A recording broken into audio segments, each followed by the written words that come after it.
So आज आम्ही चाललोय कुठे चाललो हाय, मी आहे Chinu and today is the day 10th in series Chinu चालली कोकणात. सो आज आम्ही चाललोय गणपतीपुळ्यावरनं गणेशगुळीला. सो आता सकाळचे वाजले आहेत 4:30 आणि आम्ही चाललो आहेत गणपतीच्या दर्शनासाठी. मोरया. सो आम्ही जस्ट देवळात पोहोचलो आहे आणि आता आरती चालू होणार आहे. खूप मस्त वाटते. वी ऑलवेज ट्राय की जे आम्ही जेव्हा पण गणपतीपुळ्याला येते तेव्हा मी अर्ली मॉर्निंग दर्शन देतो. सो त्यात गर्दी पण नाही मिळत आणि सगळं खूप शांत पण एकदम दर्शन होते. हो, आम्हाला गणपतीपुळ्याला सकाळी लवकर येऊन आरती घ्यायला आवडते. पहाटेची शांतता आणि मंदिरातील पॉझिटिव्ह एनर्जी याने मन एकदम शांत होते.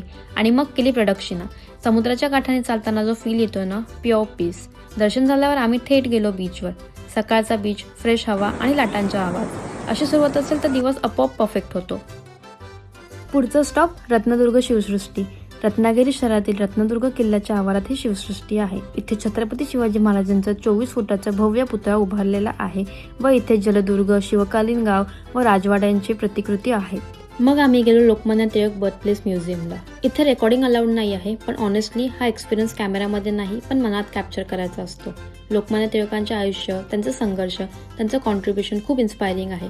रत्नागिरीला आलात तर हे प्लेस डेफिनेटली व्हिजिट करा. इतकं फिरल्यानंतर भूक तर लागणारच, म्हणून मग आम्ही लंच केलं हॉटेल आमंत्रणला. सो आम्ही जस्ट आलो गणेशगुळेला. आमच्या इकडे ओनेस्टमध्ये प्रॉपर्टी आहे. I just show you guys. मग आम्ही चेकिंग केलं आमच्या स्टेवर. Honest resort गणेशगुळे. चारी बाजूला नारळाची झाडं, समोरच बीच, फुल ट्रॉपिकल वाईब. इथे आला की असं वाटतं बस इथेच थांबावं थोडा वेळ. No rush, no stress. संध्याकाळ झाली अँड फुल फन सुरू. मी, संकल्प अँड रोहन आधी स्विमिंग पूलमध्ये अँड मग थेट समुद्रात. लाटांमध्ये खेळताना वेळ कसा गेला ते कळलंच नाही. आणि शेवट बीचवर बसून भेळ खात, ते पण सनसेट बघत. असा होता आमचा डे 10. भेटूयात पुन्हा एकदा. Till then, hello from Chinu continues. Bye.